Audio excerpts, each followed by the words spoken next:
We just witnessed the single worst crash in silver in 46 years. And in that same week, Bitcoin lost nearly $50,000 from its all-time high. But you want to know the craziest part? The very same analysts who saw this crash coming are now turning bullish. Seriously, if you blinked this week, you missed something absolutely historic. Look, what we just lived through was nothing short of a historic massacre, especially in the silver market. It was a genuine wipeout, the kind of thing we haven't seen in decades. Okay, listen to this. Silver plummeted 36% in one day. We have not seen a collapse this big since March of 1980. That's when the Hunt brothers tried to corner the silver market. No, that's not a typo. 46 years. This wasn't just a dip. This was a straight-up vertical capitulation. And at the exact same time, Bitcoin was in an absolute free fall. I mean, from its peak of over $126,000, it lost a brutal $47,000, crashing below that $80,000 mark for the first time in months. But here's the massive twist in this whole story of market carnage. While everyday investors were smashing the panic button, some of the biggest and, frankly, smartest players on Wall Street, they did the exact opposite. They're not backing down, they are doubling down. So if you hold Bitcoin, gold, or silver, this was your nightmare week. You watched your portfolio just bleed out day after day. You probably asked yourself, should I just sell everything, or is this the time to buy more? Well, today I'm going to explain exactly what happened, why it happened, and what the big money is getting ready for right now. All right, first, let's just dive right into the Bitcoin massacre, because this wasn't some gentle pullback, okay? This was a violent break of key market structures that had been holding the price up for months. So the crucial thing to see is this contrast right here. We went from this euphoric all-time high of $126,000 down to lows around 78 grand this week. This didn't just break a support level, it totally shattered the market's confidence. And this chart right here shows you exactly why the drop was so fast. This wasn't just people selling. It was a brutal wave of forced liquidations. Over $1.7 billion in leveraged positions got totally wiped out in just 24 hours. And of that, $745 million belonged to traders who were betting on Bitcoin going up. So the market didn't just walk down the stairs, it got thrown out of a 10-story window.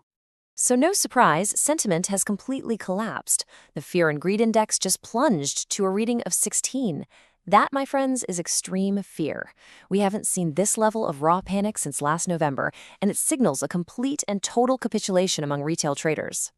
Now, what this shows us is the immediate battleground. Right now, every single trader is watching one level, $83,400. That was a key support zone. If Bitcoin can't reclaim and hold it, the technical charts are basically screaming that the next logical stop is down in that $75,000 area.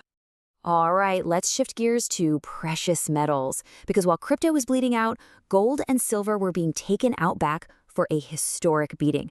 I mean, it was epic. I'm going to say it again because it is that important.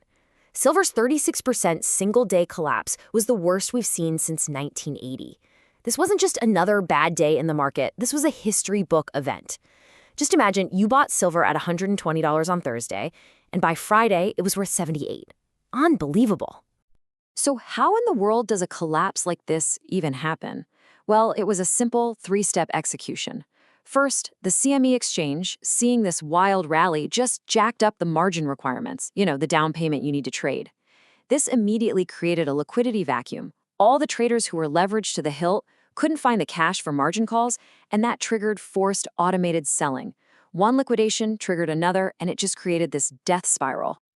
One analyst summed it up perfectly, calling it one of the most violent capital destructions in the history of commodities. See, this wasn't a correction. This felt more like a planned annihilation of anyone who was buying with leverage.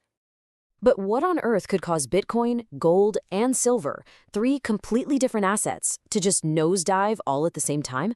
Well, it all came down to a single name. The catalyst that really lit the match was President Trump's nomination of Kevin Warsh to be the next Federal Reserve Chair, and the market interpreted this single move as a massive policy shockwave. You see, Warsh is seen as a hawk, someone who's going to keep interest rates higher for longer to fight inflation. In response, the US dollar index just went vertical, and a strong dollar is absolute poison for assets like Bitcoin and gold. Now, you add in rising geopolitical tensions, the looming threat of a US government shutdown, and continued outflows from the Bitcoin ETFs, and you have the perfect storm for a market-wide collapse. But right here, this is where the story takes a fascinating turn.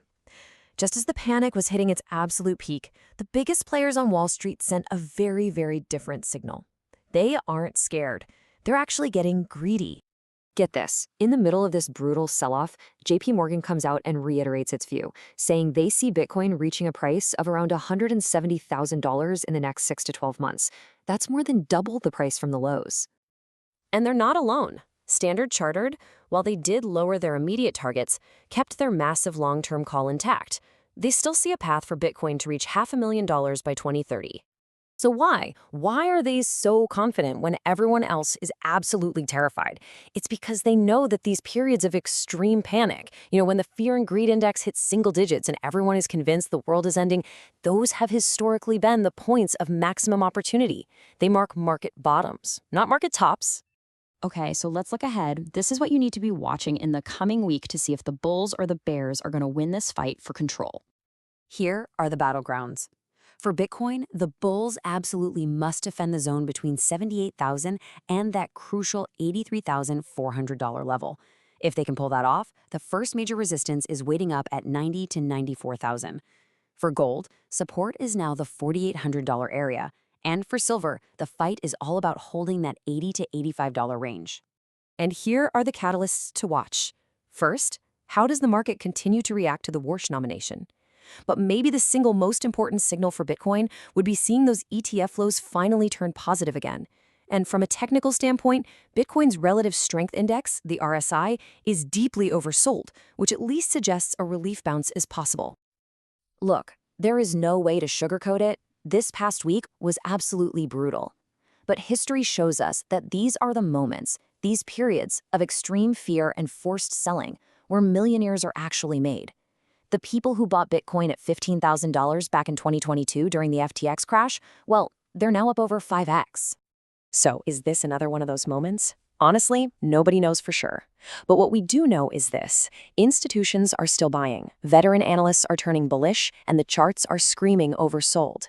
You have to always remember, in markets, when everyone is afraid, that's when fortunes are made.